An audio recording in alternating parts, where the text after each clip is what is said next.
Fala pessoal, esse vídeo ele é um contraponto aí à questão do autismo nas mulheres, né? Então faz parte um pouco da questão da neurodivergência no público feminino. E eu gostaria de falar um pouco, né, que o TDAH ele é um transtorno que ele aprendeu a se esconder nas mulheres, né? Muito se fala em mascaramento, masking, muitas vezes as pacientes chegam até com termos já aprendidos, né, pela internet, como eu falei, como mascaramento, treino de habilidades, capacidade de camuflagem e tudo mais, como se fosse algo muito próprio do autismo, né? Então, mulheres, meninas com autismo têm essa capacidade mais desenvolvida e, naturalmente, por conta disso, elas acabam sendo mais subdiagnosticadas. Mas eu queria trazer para vocês que o TDAH ele é tão comum quanto, muitas vezes até ele é de mais difícil diagnóstico e por vezes causa mais problema na vida das mulheres e das meninas do que outras condições, né? Não que o TEA não cause, mas o TDAH eu vejo que ele é muito pouco falado nesse sentido. Isso tem uma razão histórica, né? Naturalmente, o TDAH ele foi visto do ponto de vista de prevalência como tal qual o TEA, né? Uma prevalência superior em meninos, em homens, do que em mulheres e meninas, né? E também tem um conceito, tem um conhecimento já, de certa forma, clássico na psiquiatria da infância e da adolescência e até do adulto, de que o paciente com TDAH do gênero masculino, né, ele é mais hiperativo, ele causa mais, né, um paciente mais disruptivo, e sendo assim, ele naturalmente ele incomoda mais, né, ele chama mais atenção, seja dos familiares ou da própria escola, né, o que naturalmente vai levar a advertências, a problemas que muitas vezes levam a procurar ajuda de forma mais precoce. Ou seja, o menino é mais agitado, ele é mais causão e as meninas elas ficam mais quietinhas, mais na delas. E a gente também pode trazer diante disso uma perspectiva cultural, uma perspectiva, eu diria até transcultural, né, do ponto de vista do diagnóstico. A gente sabe que ao longo dos anos, né, das últimas décadas, séculos, a gente vive, né, no contexto da psiquiatria, aspectos culturais importantes, né, em que sociedades mais patriarcais, mais paternalistas, tendem, de certa forma, a minimizar efeitos disruptivos, né? Então, isso na prática significa que os meninos que são mais agitados, eles são mais espertos, eles são um moleque mais espivetado, que vai fazer vários amigos, vai causar, mas tá tudo certo. Enquanto que as meninas que são disruptivas, elas são mais mal vistas, né? Tem um viés cultural aí. A menina e a mulher, sobretudo nas sociedades mais tradicionais, né? Quanto mais disruptiva, mais falante, mais bagunceira, pior ela é vista, né? De forma pejorativa até, né? Pelos pais e pelos seus colegas de escola. E como a menina, né, o TDAH na infância, na adolescência das meninas se manifesta muitas vezes com desatenção, uma parte comportamental muito associada à introspecção, são meninas mais quietas, mais caladas, que vivem no mundo da lua, enquanto que seu contraponto masculino, né, os meninos com TDAH são mais agitados, mais agressivos, impulsivos, têm mais comorbidades com transtorno opositor ou transtornos de conduta, por encherem mais o saco, literalmente, eles acabam chamando mais atenção e procurando mais ajuda psiquiátrica. E essas meninas passam batido, né? Muitas vezes elas vão aos trancos e barrancos se desenvolvendo, né? Na primeira infância, segunda infância, adolescência, e o diagnóstico muitas vezes vem tardiamente, né?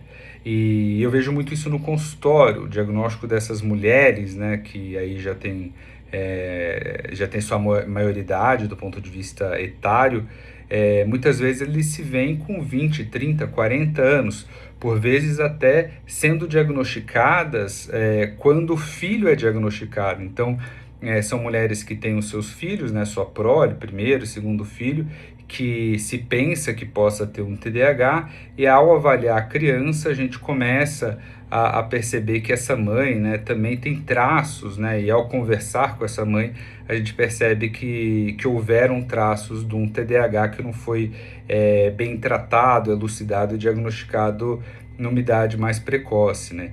É um momento, claro, muito delicado, por vezes até um momento triste, né? Porque eu vejo muito dessas mulheres se culpando ou culpando os familiares, a escola, pensando que a vida delas poderiam ter sido diferente, né? A vida delas poderia ter sido mais fácil, ter sofrido menos bullying, ter sofrido menos culpa, a síndrome do impostor, né? Por vezes são mulheres brilhantes, muito inteligentes, mas que pela própria condição do TDAH houve um certo impacto, né? Grandes dificuldades ali do ponto de vista de concentração, de conclusão de tarefas, de socialização, impulsividade, e que poderia de fato ter tido uma vida mais amena, mais agradável e mais fluida, caso a condição tivesse sido tratada anteriormente. Bom, dado que Inês é morta, né, não tem muito mais o que fazer, porque o passado é o passado. O que importa para a gente é trazer conscientização, ou seja, quanto mais a gente psicoeducar e falar que o diagnóstico ele existe, ele é comum em meninos, é comum em meninas, que existem apresentações diferentes, que há particularidades no universo feminino, como oscilações de estrogênio. Para vocês terem ideia, o estrogênio, que é um hormônio majoritariamente feminino, ele regula a secreção de dopamina. Isso vai significar que quando o estrogênio está bem regulado, a dopamina vai estar bem regulada. E a dopamina é o carro-chefe do transtorno de déficit de atenção e hiperatividade. Por outro lado, quando o estrogênio oscila, a dopamina também vai oscilar e, consequentemente, o TDAH vai piorar.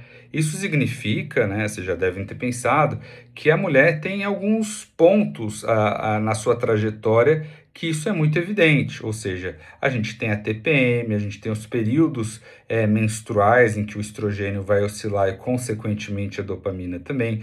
A gente vai ter o período gestacional, em que essa oscilação hormonal também vai acarretar em oscilações do TDAH, e a gente vai ter o período de maior demanda, né, do próprio universo da maternidade, que a gente vê muito na prática clínica, ou seja, a mulher que tem TDAH, quando ela está na TPM, quando ela está no período menstrual, ela pode piorar muito o próprio TDAH de base.